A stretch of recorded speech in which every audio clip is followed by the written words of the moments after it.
That's why it's called living vicariously through your children. I failed because this isn't what my father or my mother pushed me to do. This isn't what they wanted me to do. So I'm a failure to them. That's what you create in their mind when you live through them.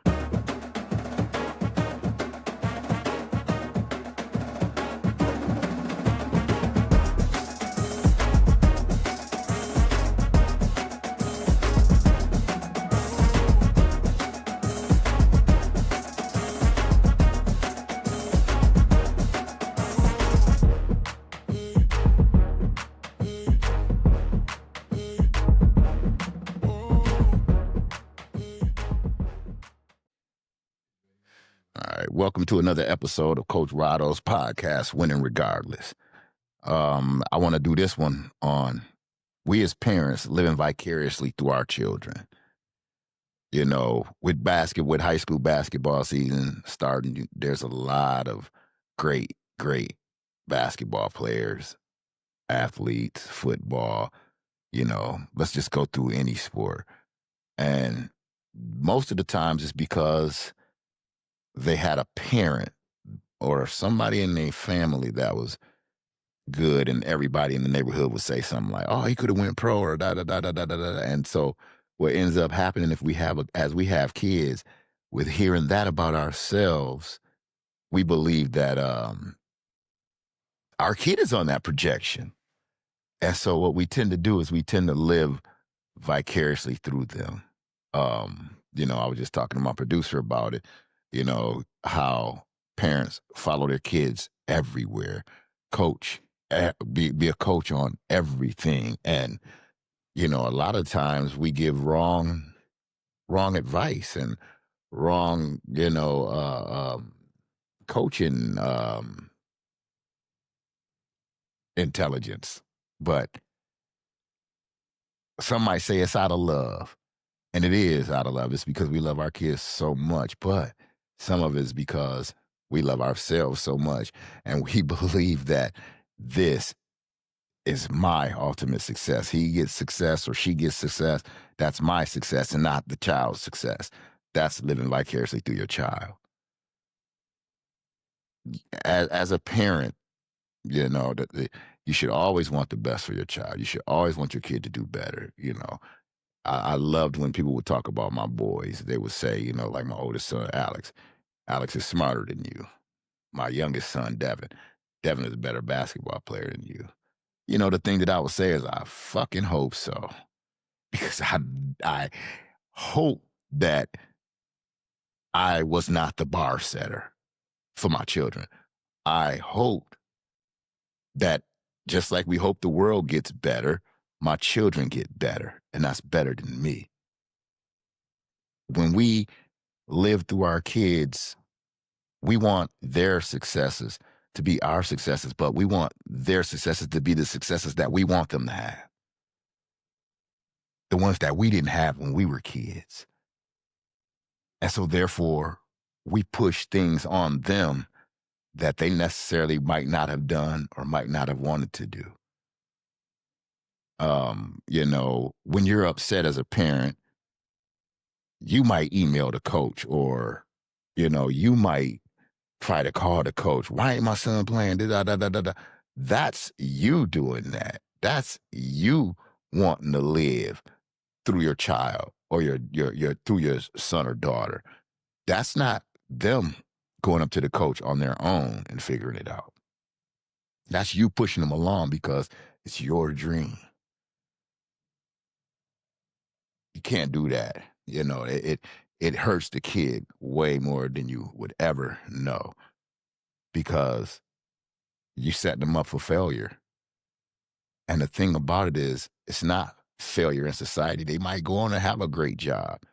They might go on and have a beautiful wife, beautiful husband, beautiful children, house, all of that.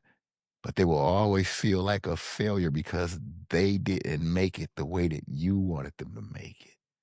That's why it's called living vicariously through your children.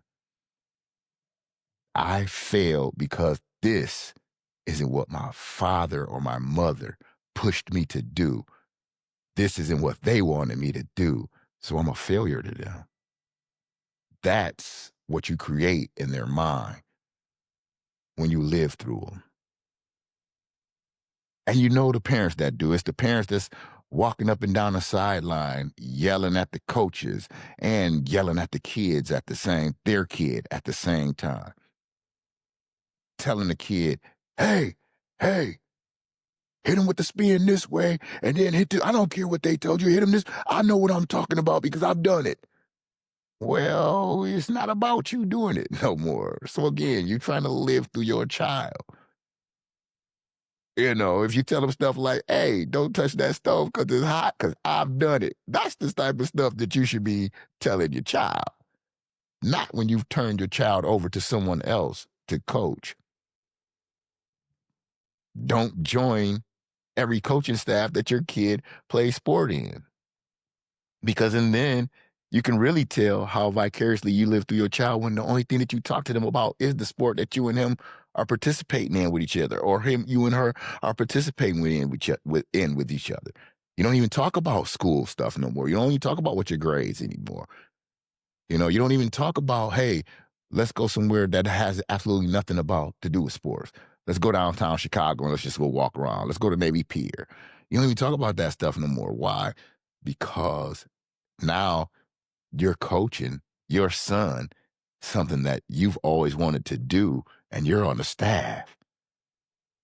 And as a parent, this is what I used to be when I was that age, and I want him to be that, and I'm going to make him or her be that.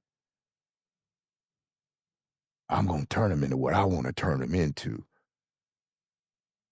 And then you tend to do that as they get older and older and older, and before you know it, high school sports take over.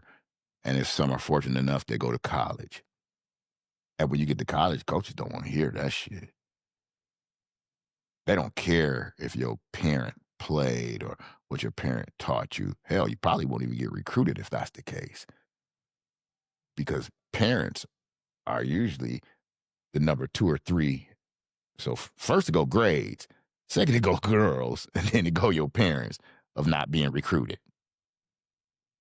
That's in my opinion, because that's what I've seen people not get recruited off of. We got to let the kids be the kids. You've already played your sports. You're living your life now away from it. Don't try to relive your life through the eyes of your child, through the physical ability of your child, through the advantages of your child. The advantages come from you understanding at a young age the missteps you may have made, that you can help. That's how you live through them, through the missteps you may have made, and you help them not have those missteps. But the way that some of us do it is a little bit, it's not in that manner. It's do it my way because this is how I say do it. and apparently it didn't work for you because, excuse me, you still trying to push it on your child as if you knew. Take that as a hint. Like, hopefully you'll hear this podcast if you're one of those moms or them dads and say, damn, well, I didn't make it. So maybe I need to step back and, let them live. Because again, our glory days is over with. Let them bask in their own glory without you trying to take some of their sunlight. Don't be the dimmer. And that's what we do as parents. We become the dimmer without even realizing it. And again, now your child gets grown, didn't excel at what you pushed them so hard to excel at, what you wanted them to be, and they're not that. And now, in their eyes, they believe in your eyes they're failures.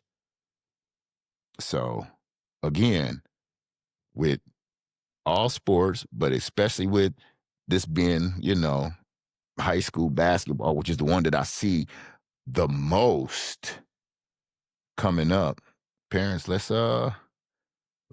try and let our kids live. We already living. We've already lived. It's it's their turn. No living through them. No telling the stories like they're yours. Let them tell their own story and let them make their own story, and you just be right there to narrate it. Thank you for listening to Coach Rodo's Winning Regardless podcast. You can have a good day. Just that quick.